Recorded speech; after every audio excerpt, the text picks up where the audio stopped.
आज हम जानेंगे इस वीडियो में दान की महिमा। आखिर दान देने से कैसे एक प्रसिद्ध जुआरी जो है इतना बड़ा दानी बन जाता है कि उनके द्वार पे त्रिलोक के स्वामी साक्षात नारायण को जो है याचना करना पड़ता है।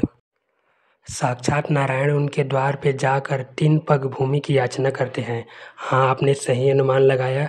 हम बात करेंगे महाराज बलि के पूर्व जन्म की कथा कि आखिर वो कैसे एक प्रसिद्ध जुआरी जो है महादान करने से जो है महाराज बलि बनता है। चलिए कहानी की शुरुआत करते हैं।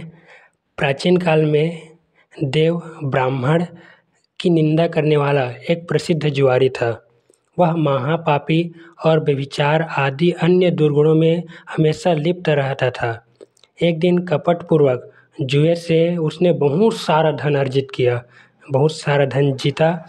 उस धन से वह पान, गंध, माला आदि लेकर वेश्या को देने दौड़ा। रास्ते में लड़खड़ाकर गिर गया और मूर्छित हो गया। जब होश आया तब उसे अपने किए पर बड़ा पश्चाताप हुआ और पश्चाताप की अग्नि में जलते हुए उसने वह सारी सामग्री वहीं पर स्थित एक शिवलिंग को समर्पित कर दिया। कालांतर में उसकी मृत्यु हुई। यमलोक में यमराज के पास पहुंचा। यमराज बोले, तू अपने पापों के कारण बहुत बड़े बड़े नरकों में यातना भोगने योग्य है। तूने अपने पूरे जीवन काल में केवल एक पुण्य कार्य किया है जो भगवान शिव को गंध अर्पित की है।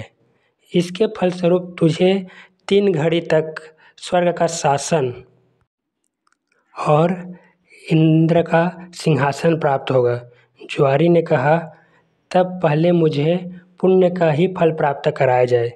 अब यमराज की आज्ञा से वह 3 घड़ी के लिए स्वर्ग का राजा बना दिया गया। इन 3 घड़ियों में उसने स्वर्ग के सारे कीमती पदार्थों का दान कर दिया। 3 घड़ी बीत जाने पर स्वर्ग से चला गया। इस दान के पुण्य के फलस्वरूप जुआरी नरक की यातनाओं, दुखों, पीड़ाओं को भोगे बिना ही अगले जन्म में महादानी विरोचन पुत्र बलि राजा के रूप में जन्म लिया और जिनके द्वार पर भगवान नारायण भी जो है वामन भगवान बनकर साक्षात नारायण उनके द्वार पर जाते हैं और 3 पग भूमि की याचना करते हैं। यह है दान की महिमा। दोस्तों, हमें भी अपने सामर्थ्य के अनुसार जितना हमें ईश्वर ने शक्ति दिया है, जितना योग्य बनाया है, उसके अनुसार यथा योग्य दान पुण्य कर्म करते रहना चाहिए। जय हिंद।